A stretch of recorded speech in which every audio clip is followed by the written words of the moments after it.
Welcome to MTN Outdoors. Whew. Hey there, welcome to MTN Outdoors. I'm John Riley and I'll be your guide for this episode.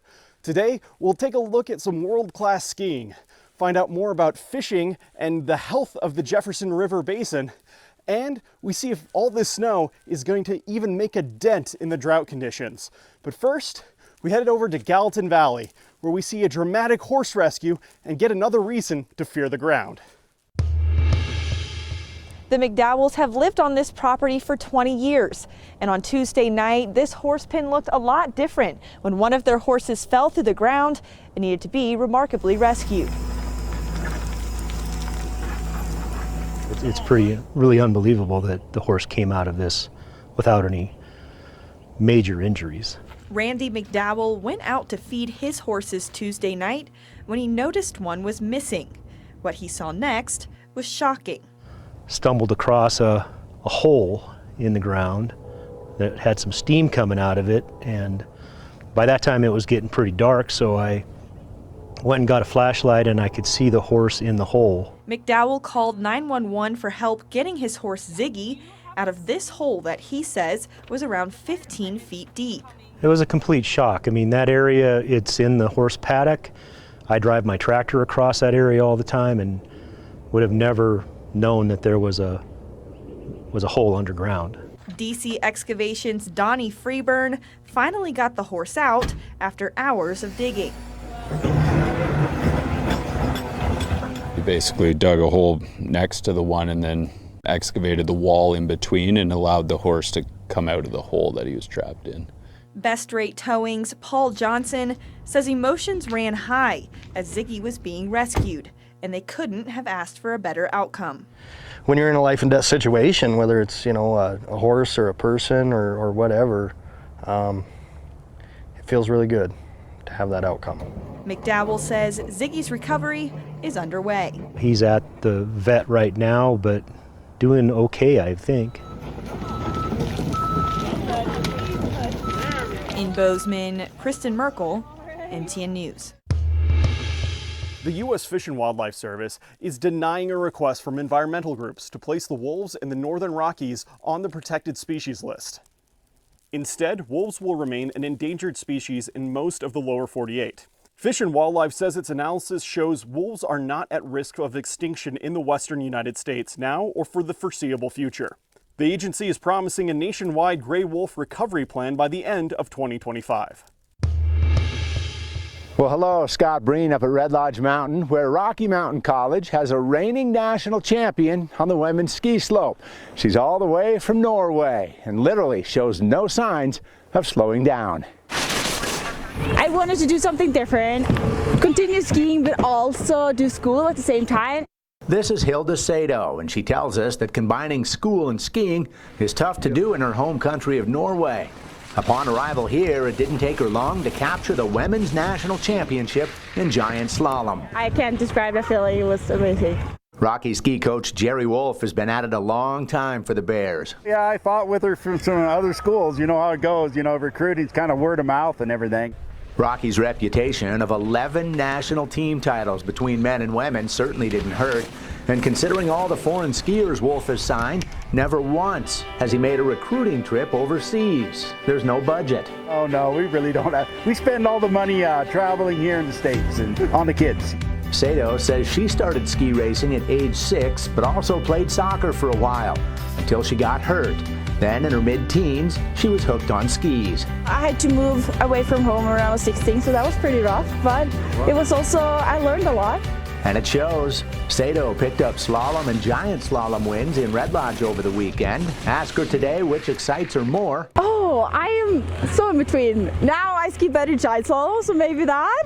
On the giant slalom, it takes more of a touch, more of a feel, more of a finesse. In slalom, you have to be so quick and push on every turn. The senior is a business management major, but still undecided on what's next. She's not too edgy about it, at least not as much as planting in the starting gate. Of course I get nervous, and I kind of want to be nervous because then I know that it means a lot to me.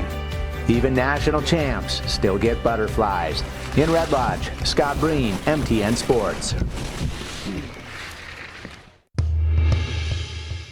this year, as we know, man, it hasn't been great for snow. And we're Montanans, right? We like the snow, but man, we've had to really kind of put in the work and try to find it this year. Now, luckily, if you're in Missoula, you don't have to travel that far to find some better snow. So this out and about, we're gonna go to one of my favorites, Lolo Pass. So let's go ahead and compare the two. In Missoula this year, it's looked a lot like this. Not great. But up here, it looks like this. A completely different world from and you're just like, what, 45 minutes away. So much snow, it's so much fun. Today we're just walking and we're not getting very far because of this. Why are your gloves off again? It got in my sleeve. It got in your sleeve. This is like the 9th time I've put your gloves on.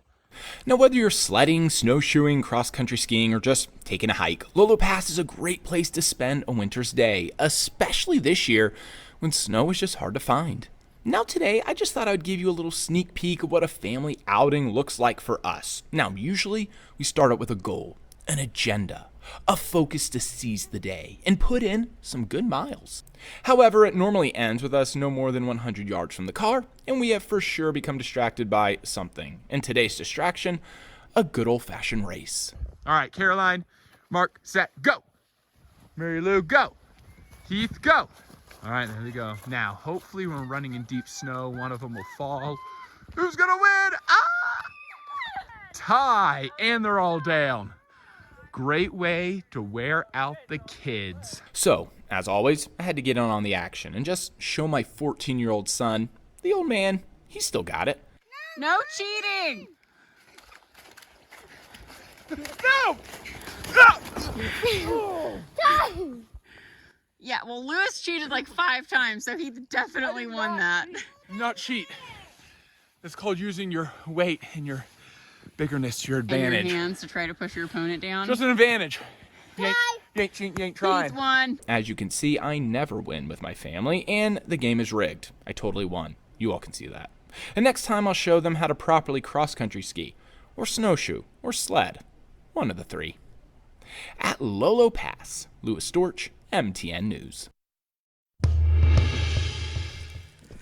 It's really coming down out here. Coming up after the break, we see more about the efforts of FWP to study the fish in the Jefferson River Basin. But first, it's time for some trivia. We've been getting a decent amount of snow recently, but do you know how big the largest snowflake ever recorded was? It fell in Montana, and find out the answer after the break. We now return to MTN Outdoors. Welcome back. So do you know how big the largest snowflake ever recorded was?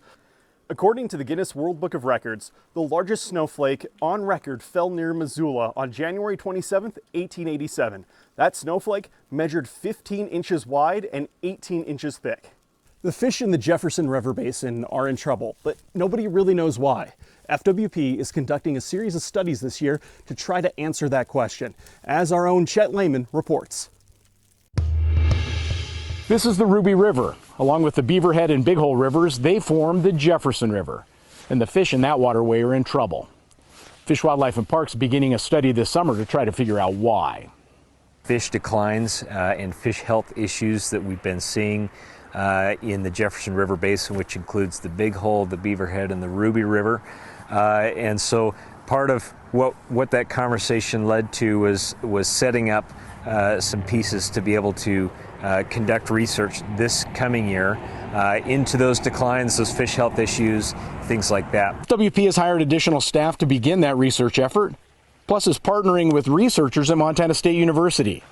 Jacobson notes the research that is about to begin has many levels and will begin soon. Some of the studies that we're looking at are fish mortality, causes of fish mortality, fish recruitment, where fish are spawning and how that's contributing to main stem populations, and fish health issues overall. Another aspect of this year's research will be looking at how the rivers are used, and that goes beyond the Jefferson River system.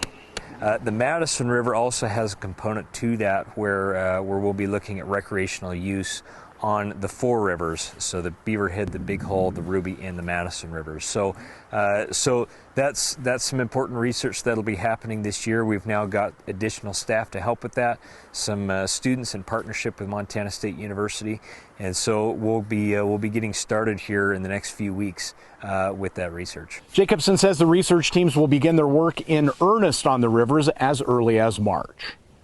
On the Ruby River, Chet Lehman, MTN News. I'm here in Rockvale, just outside of Laurel, where the water is nice and chilly, at least when you're in jeans. I currently can't feel my feet, and I'm headed fly fishing with 2 women who say it's more than just a boys' sport. You know, as I experienced doing this story, access doesn't always come easy. What is it like to be out here? Today it's kind of cold. My feet are cold. Sometimes it comes at a physical cost. It's been pretty cold and pretty icy. We figure what the heck, we'll come out here and try it. In cases like those of Emma and Chris, longtime nature enthusiasts and newfound friends. My dad was a fishing guide, so I didn't really choose fishing. I feel like it kind of chose me. You're concentrating on that animal and fooling it and connecting with it, and pretty much everything else goes away. Barriers to access can go beyond comfort. Their organization will host a panel of women who will share their experience as fly fishers, a sport that consists predominantly of men. We don't think women fly fishing is any different than men fly fishing. It's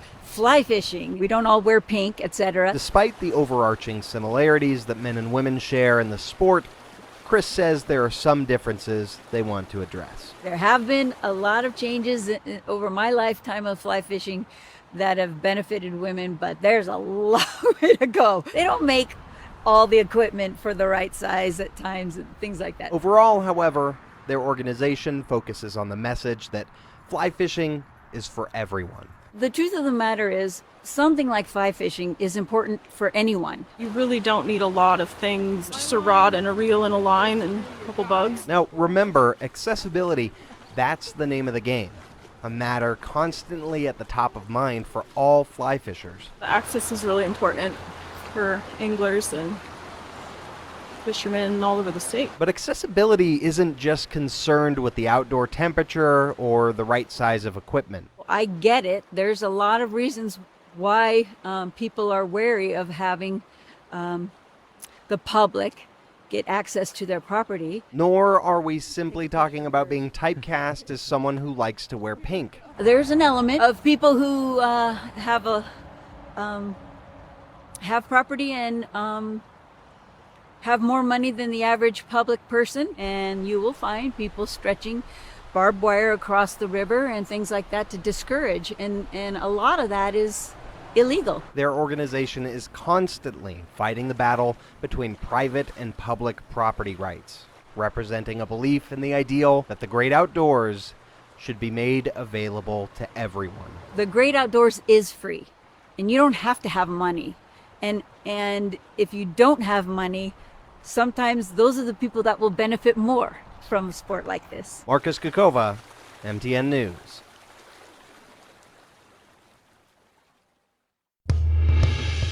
After a tremendous boom during the pandemic, RV sales are normalizing back to pre-COVID times. But that doesn't mean that Americans don't love their camping, as around 57% of KOA campers have already booked a trip for this year. The pandemic threw a lot of businesses under the bus, but not Midway Auto and RV here in Billings. People were in a little bit of a panic having to stay inside, and so they were buying RVs to get out. According to the RV Industry Association, RV shipments saw a nearly 40% increase from 2020 to 2021. But all things that go up usually come down, and that was the case here. A nearly 92% decline in RV shipments from 2021 to 2023. The pandemic did spark a lot more buying action from the consumer, but now it's coming back to more of the 2018, 2019 numbers rather than the crazy numbers in 2020 through 2022. But that doesn't mean doom and gloom for Midway. If you talk to the campgrounds across the nation, you'll find that they're all full, they're all booked out, and so the people are still camping. KOA Headquarters Senior Vice President of Marketing Diane Eichler echoes this sentiment. People are getting out and using their RVs more because now that they have them. So we have more incidences and they're spending more camping nights out at the campgrounds. Diane says that 57% of campers have already booked one night of camping for the 2024 season. 74% of our glampers have already booked their camping going into 2024. Now, he wasn't exactly worried, but those statistics definitely give Chris some peace of mind. Everybody wants to camp. It's just part of the lifestyle of living in Montana. But with expectations for buying a camper changing from 2020, the competition is now a little steeper. The customer can now go to any RV dealer and get what they want because the inventory is here. And so it's really a matter of, can you satisfy the customer through the whole process and make sure that they know that you're going to take care of them. In Billings, Alina Howder, MTN News. Coming up after the break, we see how the drought has been impacting winter recreation and see if the snow is even making a dent. We now return to MTN Outdoors. All right. Couple eyes and a nose. You know, we've been getting a lot of snow recently and a lot of precipitation from these recent storms. But has it been enough to make a significant impact on our drought conditions? MTN's chief meteorologist Curtis Grevenitz breaks it down. Fall of 2023 and winter so far across Montana has been dry and mild. Snowpack in the mountains is visibly well below normal. Drought conditions of D0 and D1 have worsened through the last few months, especially in the mountains. As of February 5th, Montana snowpack is meager to say the least. The Sun, Teton, and Marias Water Basin, the Rocky Mountain front, is the worst with only 42% of normal snow water equivalent. Areas like the Helena Valley, Smith, Judith, Musselshell, Gallatin, and Upper Clark Fork are slightly above half of normal. Northwest Montana, doing the best, is still well below normal. This is not just a Montana problem. Much of the West has been dry, certainly drier than what was expected with El Nino. However, conditions have slowly been improving. Here is the snowpack from January 2nd of this year. The snow water situation at the time was dire. Oranges and reds are not good. But switching to today's west-wide snow water map shows dramatic improvement. There is far less orange and red, with green and blue indicating where there's average to above average snow water equivalent. This past weekend storm was exactly what Montana needed. The storm produced as much as an inch of liquid equivalent on the Rocky Mountain front. Record moisture fell in places like Great Falls, Cup Bank, Lewistown, and Havre. Helena received its average precipitation for the entire month of February in just 2 days. We are nowhere near being out of the woods just yet, and still have significant ground to make up to relieve some concerns about wildfire and low water come this summer. But more snow is in the forecast, and temperatures will stay cooler over the next few weeks. And now, you're a little more weather-wise. Here in Billings, the lack of snow we're experiencing is nothing out of the ordinary. But in a place like Cook City, that snowmobilers typically flock to, it's creating a ripple effect on the town's economy. Typically, Cook City is a snowmobiler's paradise. We use snowmobiles to go skiing. We use snowmobiles just to go play on them. Any day on the snow is better than no day on the snow. As the snow draws in quite a crowd. During a good snow year or normal snow year, then right now my hotel would be full. I would have all 33 rooms out right now. But this winter has been a different story. Right now I have 10. My occupancy for December was 4%.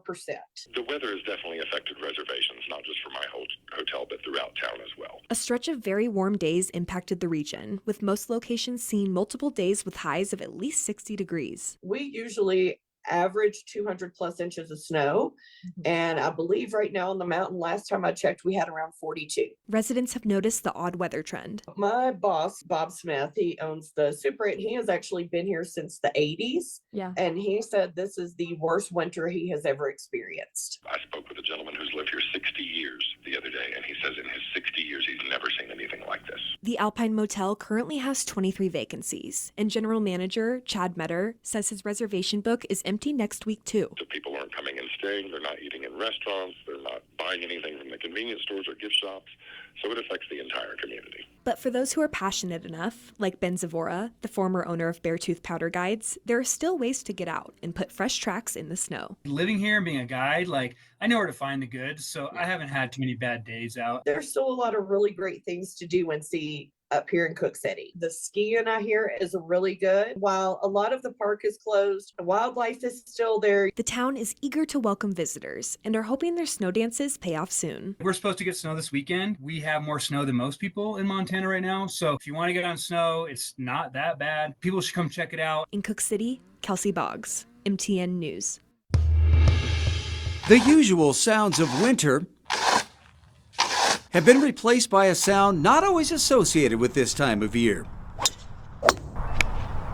A late January heat wave has thawed the greens and brought a lot of golfers out of hibernation. We are. We've got the front nine open, walking only. Lots of guys trying to get their one round in every month, so. Playing golf in January isn't totally unusual here in what's sometimes jokingly called Montana's Banana Belt. As long as there's no snow on the ground, we're open. Yagan Public Golf Course is one of several in the area that opened back up this week after snow closed the course just before Christmas. 60 degrees in January is pretty awesome. Playing in shorts in January? Well, who would have thunk that just a couple of weeks ago? 29 below zero 2 weeks ago, and now we got 60 degrees plus out here. Yeah, a couple of weeks ago, hell, you couldn't even drive into this place, but now it's great, 60 degrees, a little gentle breeze, you can't beat it. Definitely saves a long drive for those who want to get in some winter golf. It needs to go south, it's right here. The more that goes south, it means there's fewer people out here, I can play more. Different than in the summer when you can, the balls fly a little farther when they're warmer. At least you're playing. Well, yeah, that's the plus side. In Billings, Russ Riesinger, MTN News. Fish, Wildlife and Parks says a grizzly cub found orphaned on the Flathead Indian Reservation last spring is doing well at its new home in Oregon. Teddy, the female grizzly cub, was transferred to Wildlife Safari in Winston, Oregon in August after spending several months at Montana Wild in Helena. According to Wildlife Safari, Teddy is around a year old. Since coming to the facility, she has grown from 90 pounds to around 160 pounds. Wildlife Safari has 5 other bears, 4 black bears, and a male grizzly about the same age. Wildlife Safari is an Association of Zoos and Aquariums accredited facility. The U.S. Fish and Wildlife Service and the Confederated Salish and Kootenai tribes assisted with the rehabilitation and transfer of the cub. Well, that's going to do it for this episode of MTN Outdoors. I'm John Riley with John Snow here. Hope you have a good one, stay safe out there, and we'll catch you next time.